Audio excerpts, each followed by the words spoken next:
the reality is, I mean, there's a Great Commission, Mhm. and it's reaching all nations, Mhm.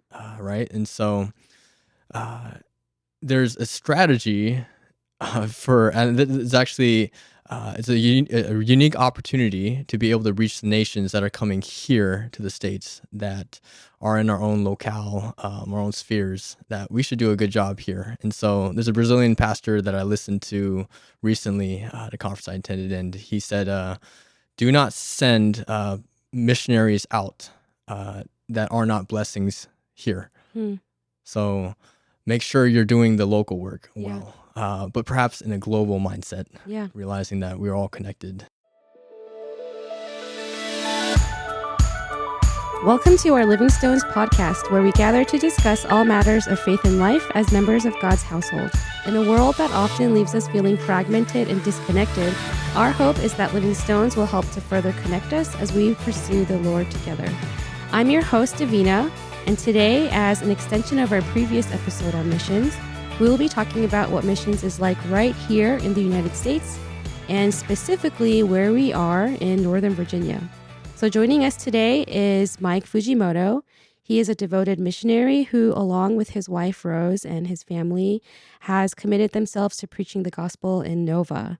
His journey is a testament to the power of God's faithfulness and love, and I'm so excited for him to be here to share about his experiences, the challenges, the joys, just all the things that God has done in and through you. So welcome, Mike. Thanks, Davina. Thanks so much for having me. I'm really Yeah. excited to be here.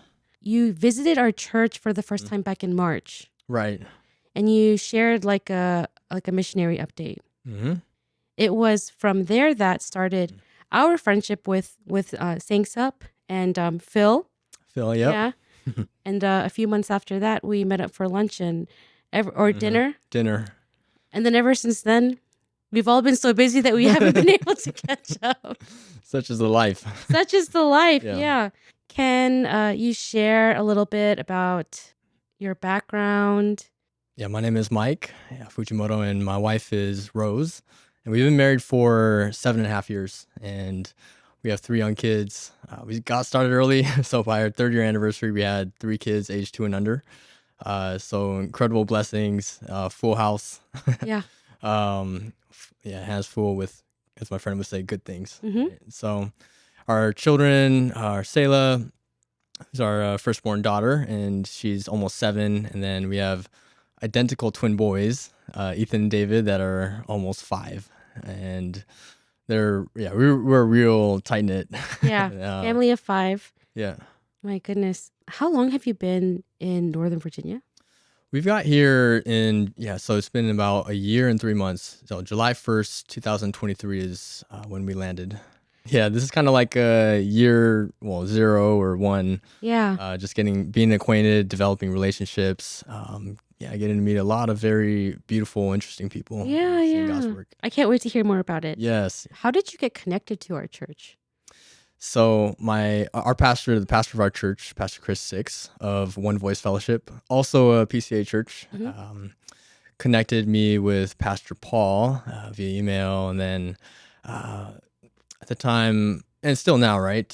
Cornerstone is wanting to pursue missions locally, and particularly amongst the diasporas or immigrants, internationals, and refugees that are landing in the area that are finding home. They're finding home again, right? So it was just a natural connection. And I first think that Pastor Chris met with Jacob, Pastor Jacob, at a conference, and actually that's what initiated the whole interaction with Pastor Paul, and then Pastor Seung, and then we met, had salongtan, which is a nice meal, and come speak at the church, and so that was a great invitation. It's been a very warm welcome and reception ever since.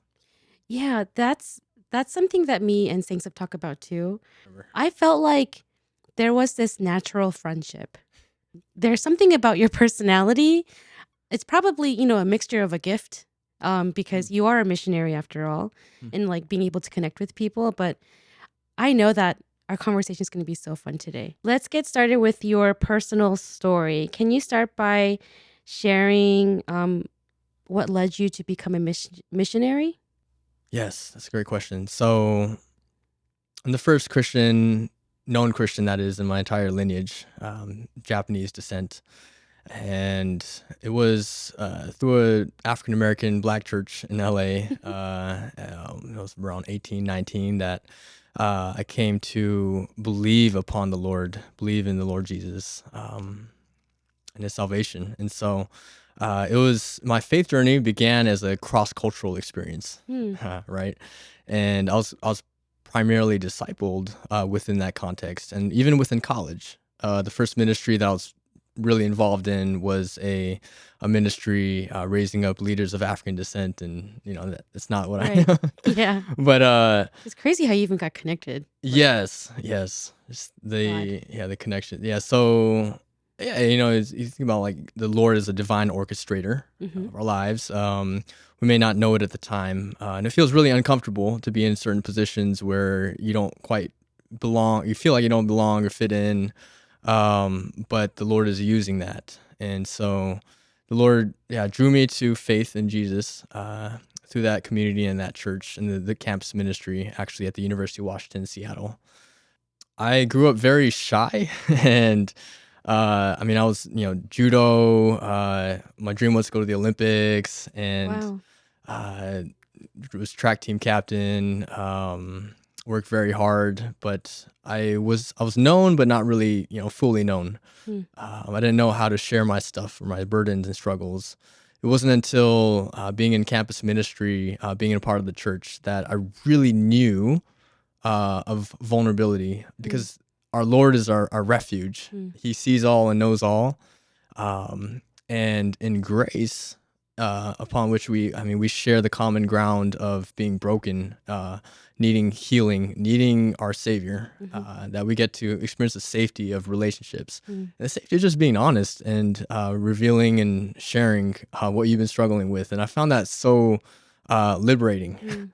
Life was not it was not simple and easy, but there was this refuge in Jesus. And I moved from isolation to connection, to being known, loved, and being a conduit of God's grace, and being able to meet others where they are at as well. So it's been a journey.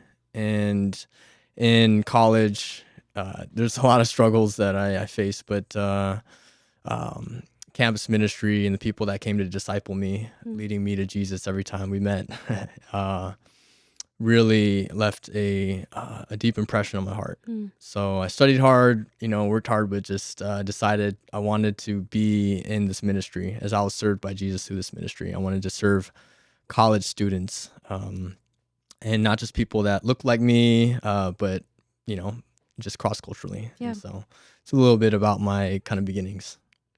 Yeah, it's amazing how, because kind of how God started your faith journey, that was incredibly intentional. Because imagine if you started off maybe like what it would be more considered more quote unquote traditional in like an Asian American church. That might not have exposed you to the different cultures that led you to even becoming comfortable thinking about becoming a missionary. Right. Was there like a particular moment where you were like, okay, I'm going to pursue missions. Like, this is it. Yeah. So when I was in college, and I was alluding to this before, but I was thinking about becoming a psychologist, or even seminary. But there's some called Crew now, but Campus Crusade for Christ International is still our current global name. But they advised me, before you go to seminary, perhaps starting that, know what you want to do and how you want to serve. And so they advised me towards being in the field, so to speak. And so I started becoming a part-time field staff, and then eventually a full-time intern at the University of Washington, where I graduated. And when you're just first starting ministry, there's so much to learn and so many mistakes. It's like a year of fumbling that you have to endure and go through for the sake of growth, so you could rest more securely in Jesus, in your identity in Him, minister out of that place, meet people where they're at. There's just a lot of challenges, times where I felt burnt out and such. But I do remember thinking my first or second year of interning at the University of Washington, I was thinking about other jobs, and I was like, okay, I want to go here or there, do this, do that, of like my passions, maybe in dance or something. But I realized, where else am I going to grow with such a caring team that provides feedback and a truth and grace rich environment? Where else would I be so cared for and grow as a person, and within that and ministry, my output? So we had a conference for like juniors and seniors, college students, called Crossroads. This was, back in the Northwest, and it was a time of discerning next steps after college. And then I was an intern at the time, discerning where to go, but I was literally dancing by the lake. So I was trying to journal and pray and read the word. Yeah. That's non-negotiable and vital for me. But for me, I needed some movement. And I just started, pouring out my heart to the Lord by that lake. And that's when I knew there's like a very clear impression to me, like, continue on with crew, or continue on with ministry, continue growing. And from that place, you'll be able to minister from a more holy, by God's grace. So, Wow. yeah. It sounds like actually a very pivotal moment. Yes, I remember it distinctly. Yeah. And like in a place where it was just you and God. I love that. Yeah. And I ask these questions because you haven't listened to the episode that we recorded last a couple days ago, but we talked about like some signs of how you know if you are even called to be a missionary, and what some of those experiences can be like. And so I feel like listening to your experience, that was definitely that sense of internal calling when you had that moment. But externally, you were already positioned for it too. You've been interning, and you were on fire for God. So, okay. What organization did you partner with? Was it Crew? Yeah, Crew. So that's the U.S. ministry name of Campus Crusade for Christ International. Nice. What organization are you with now? Same organization. Okay, Crew. Yes. You've stuck so true with them. 10 years, more if you count being a student. Wow. Yeah. So I'm curious to what made you decide to do missions here within our country. That's a really great question. Even when I first heard the term missionary, as someone referenced it, I was confused on what that word meant. Yeah. And that person described, missionary is someone that goes abroad and does God's work, like sharing the gospel, making disciples. I was like, oh, okay. That's, that's out there. Yeah. And I was like maybe a sophomore, junior at the time in college. And, it's absolutely vital for us to go, beyond borders, across oceans, for places that the gospel is not. However, just growing up in the States my whole life, just realizing that there is such a work at hand, especially amongst the various people groups that we have here. At the time, still is racial tensions, violence. There's a lot of things to work through, and how do we become unified in our diversity as the body of Christ? That's been kind of my question and my quest, so to speak, for many years. And so realizing that there's a lot of work to be done here. Yeah, the reality is, there's a Great Commission, and it's reaching all nations, right? And so there's a strategy and it's actually it's a unique opportunity to be able to reach the nations that are coming here to the States that are in our own locale, our own spheres, that we should do a good job here. And so there's a Brazilian pastor that I listened to recently at a conference I attended, and he said, do not send missionaries out that are not blessings here. Hmm. So make sure you're doing the local work Yeah. well, but perhaps in a global mindset, Yeah. realizing that we're all connected. And so Northern Virginia is just an amazing place, very diverse. There's people groups from all over. When I thought about diversity growing up, I always thought more so about, racially, being racially diverse, but I'm meeting people that speak different languages all the time, coming from different places, people that are coming from persecuted countries where where water is, like just clean running water is something that's not taken for granted. Yeah. So it's enlarging my perspective. I have a lot of gratitude for what we have here in the States, more so because of my neighbors too. So Yeah. Because of the people that you're Yeah. ministering to as well. Mhm. Yeah. What has been, I guess, like a growing burden, and like your heart for the ministry that you do here? Yeah, I mean, I think about the people that are coming here, their circumstances, the sheer loss, the traumas, they're just so overwhelming. Some people are just, I know of this couple that got married and the country just became at war and they had to flee, and the pictures on their phone of their wedding, like they no longer have because their camera broke. And so just leaving so much behind, trying to find home again here in this country. And yet, where else can we look to for true rest and true refuge but Christ, who is our refuge, who is our creator, our mender, our maker, our comfort in distress, the one who looks after the most lowly, the one who became most lowly himself, to raise us up in glory, to see Jesus, the face of God. It is just this burden within to become more connected, more acquainted, more immersed in the stories of the people and the journeys of the people that are around. And with that too, it's a constant call for discipleship and the laying down of my life, of our lives, and our perhaps our ways of doing things or comforts. It's a humility. You have to learn a lot, on the go. You offend people, people offend you. And how do you work things out in a cross-cultural setting?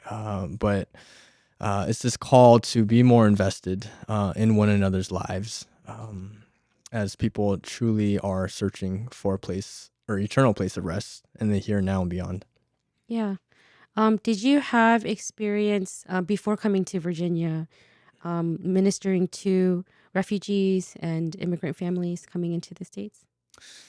Yeah, so the work that we were in Crew before this, before our ministry, which is Crew City IAR, which stands for Immigrants, Internationals, Refugees. Okay. Right. For this ministry, we were in campus ministry, Okay. so working with college students, and it was really interesting because our focus was Asian American college students in Portland, Oregon. But just seeing the people that came to Christ were not necessarily that demographic. I mean, seeing his name is Mamba, but his family escaped from the DRC to Zambia and then immigrated to the U.S. I got to meet him on campus and seeing him come to Christ, and just seeing his openness for friendship and for asking honest questions.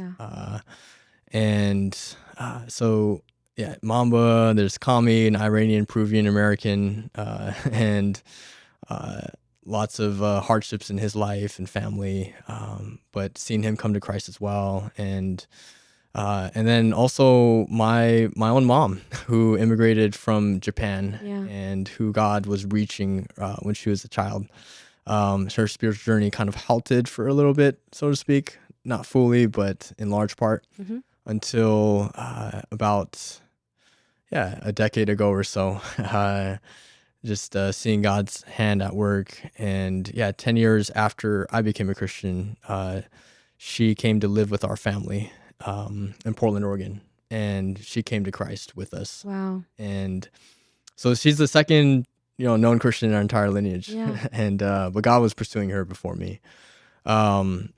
She had a very tough life journey coming to America and settling in here as well.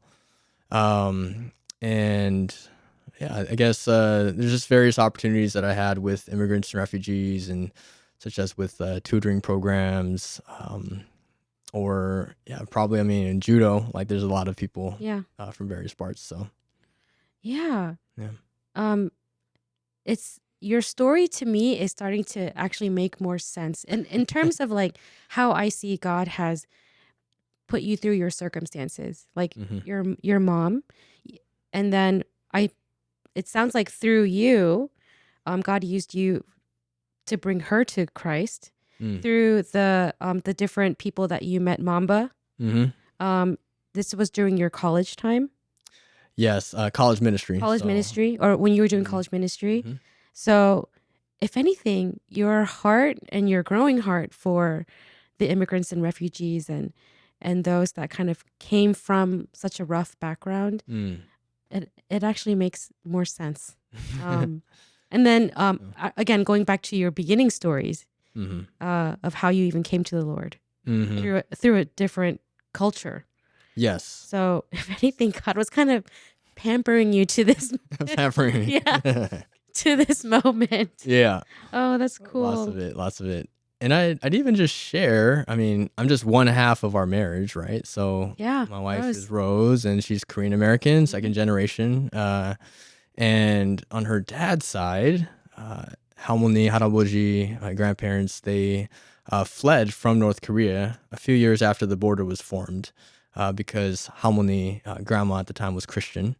Oh, wow. Yeah, so there's persecution, and there wasn't the freedom of religion, so to speak, to be able to worship your Lord.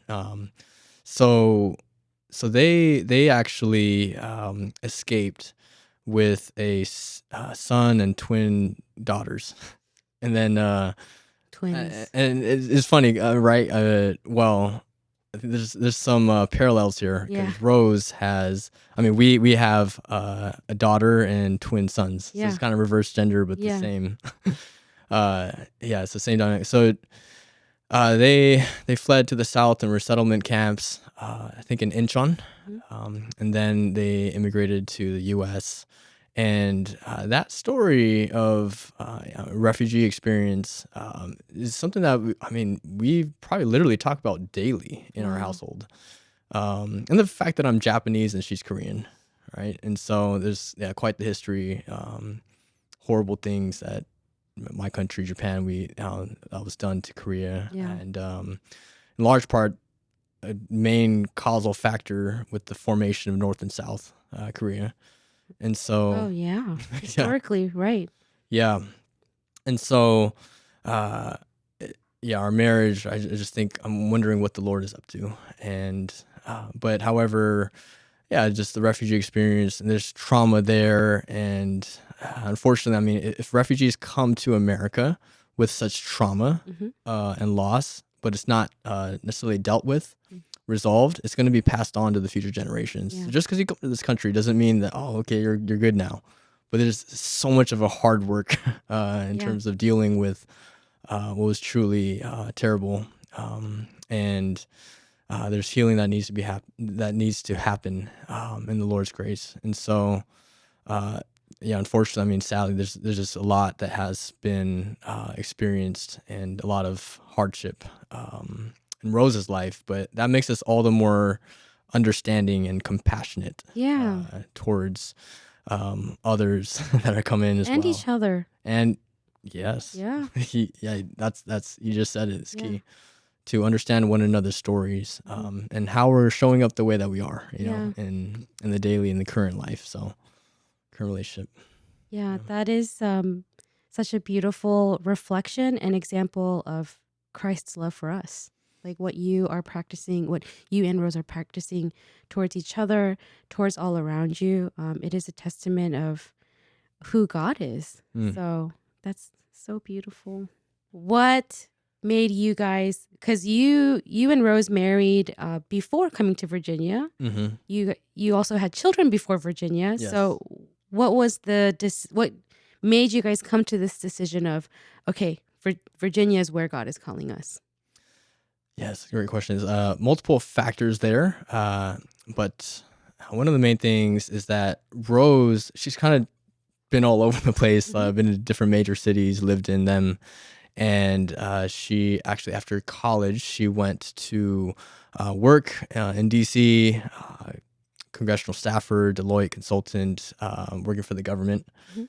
And she was specifically in the Virginia side, like Arlington, and she knew from the time being here, that this is an incredible place to raise a family for many reasons. I think it was actually recently, Mhm. if I'm not mistaken, that Arlington or like the area, the region is considered the best place in America Yeah, it to is raise a the family. county. Yeah. Yeah, and we're seeing why. I'm starting to see why personally that is. And so yeah, she was a working professional here. She came to Christ here through the local church, and so it was 2 years back in like 2022, 2023, where we were at a bit of a crossroads where we were doing campus ministry. We had just served for 4 years in Portland, Oregon with Asian American College Ministry. We took a year after that to be in Orlando, Florida at our global headquarters in a program called Lake Heartstint. It was a leadership development program. And also a time of respite for missionaries serving overseas and in the States to gather in vital community in that context, seeking Jesus together. And it was a profound year. We did a lot of story work too, looking back at where we're coming from. And talked about heritage a lot. So Rose's story for sure came up a lot. And we had personal coaches that we would meet with to process just our ongoing reflections and our gaps, our weaknesses, our growth areas, so to speak, our strengths. And Rose went and just asked her coach, Dale, like, what ministry would you think I could serve in, or what would be a good fit? And she said, well, IR, which is the ministry that we're in today. So it's immigrants, internationals, and refugees. And so we were considering different places within the States, different ministries, but we got locked into this, the Ministry of Immigrants, International Refugees. She knew about DC. She actually left it off of her list at the time being because it was so expensive. Oh yeah, so expensive. And then I say these historically pivotal words of this question of, well, why not? Wow. Why not DC? Because I knew there's just an incredible amount of diversity, not just racially, socioeconomically, nationally, and something about that is fascinating to me. And meeting people of various backgrounds and contexts and sharing in the common ground that we can all relate upon. That's made us in His image and needing Christ. And so, when it came time to considering where we're going to go, who we're going to serve with, our mutual friend back in Seattle, who was part of IAR in the past, she connected us with Pastor Chris Six of One Voice Fellowship, the multilingual church that we became involved with and doing ministry out of. So met the people of One Voice Fellowship, met the people of this ESL program as well, and just really beautiful people. A lot of loss, and their stories, it actually made me weep. Like I just felt so strongly for them. I want to be with them, and I want to see Jesus ourselves as we're in context and in proximity with the people here. And so it was the people that drew us here, and also, I mean, with diversity, it's good for our kids.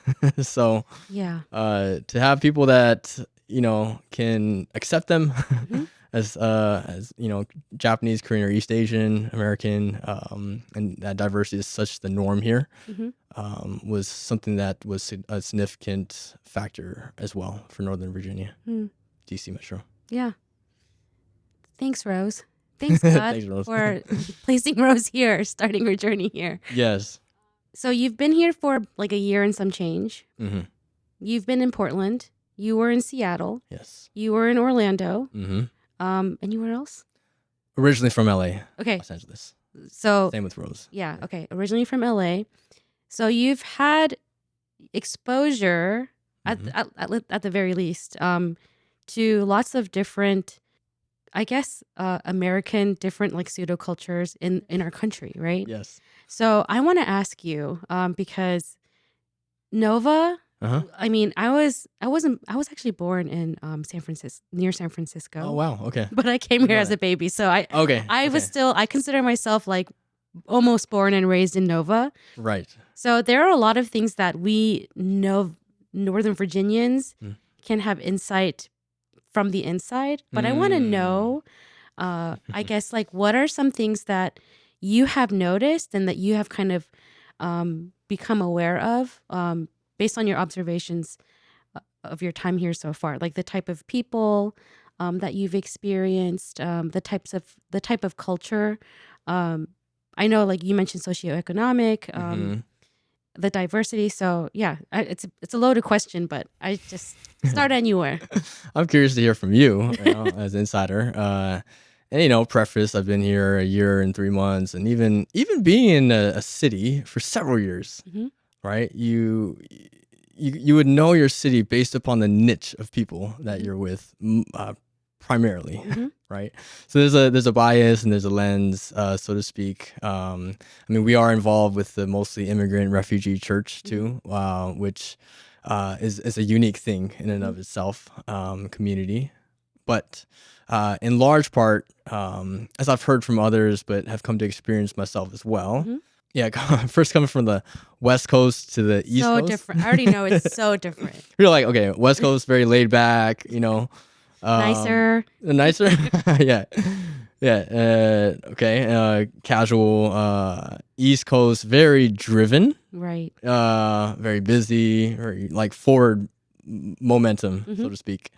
And yeah, for the most part, I've seen that to be the case. And people with being driven, like families are sending their kids to like all these different programs and like constant like rushing in and out the door. Yeah.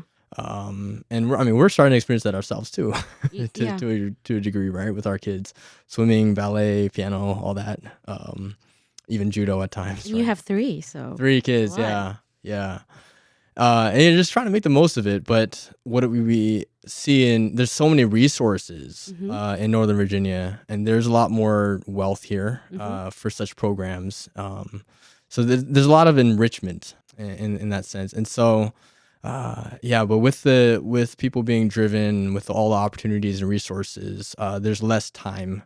So I've witnessed and just noticed with some frustration actually. Yeah. Like, oh man, it's so much harder to like meet with people. Yeah. As we're not only busy but also spread out. Yeah. And our church is unique though. Like, there's people from Manassas all the way to Southern Alexandria. Oh, wow. So it's a wide scope. People come because of how the intentionality of welcoming those that are from abroad and like language translations and all that. And this is the type of welcoming community it is. But so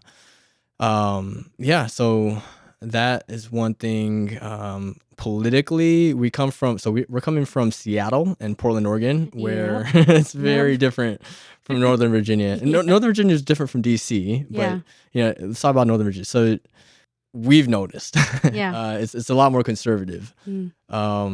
And honestly, that to us has been refreshing. Oh, nice.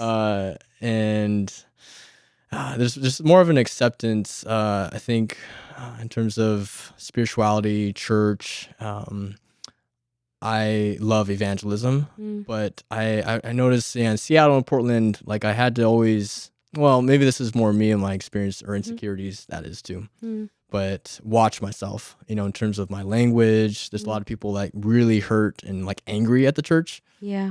So you need to really know where people are coming from and how to speak to them where they're at. Yeah. And, language really matters and what you talk about, how you talk about things.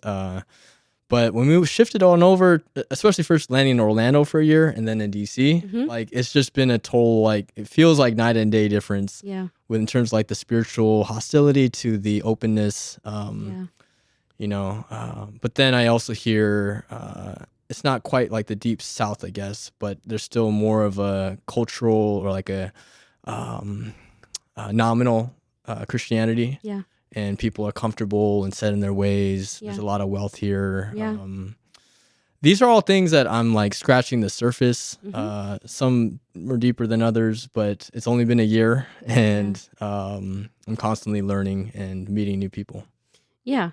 This is it kind of reminds me of that first year of interning that you talked about. Yes. That's kind of where you are. You're a wiser version of yourself for sure. This time around.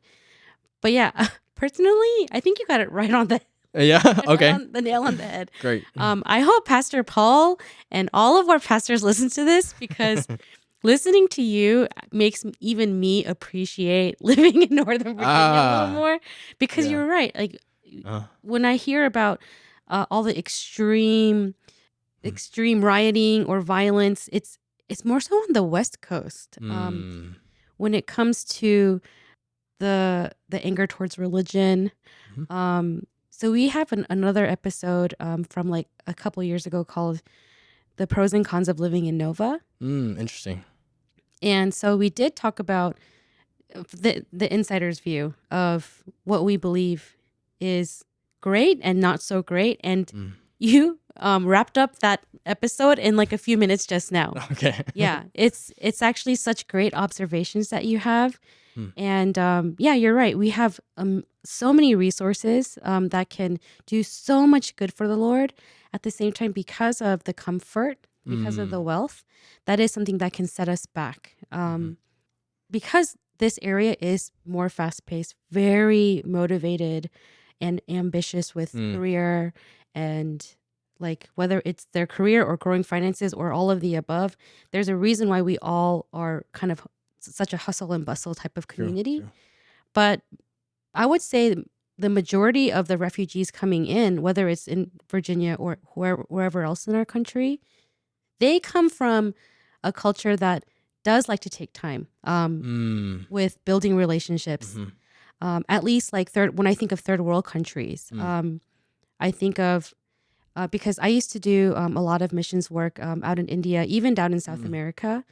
And I mean, even Europe, right? Like there's this value of meeting. Yes. And so I'm sure they see what you guys do as like a haven even for them. It makes the gospel a little more attractive because no one's rushing by them. I think one of the greatest plagues, right? I mean, it's talked about it often, but of our time and age is loneliness. For you to feel passed over, it's so much of a affront, so to speak, to your dignity and worth and value, made in the image of God. Yeah.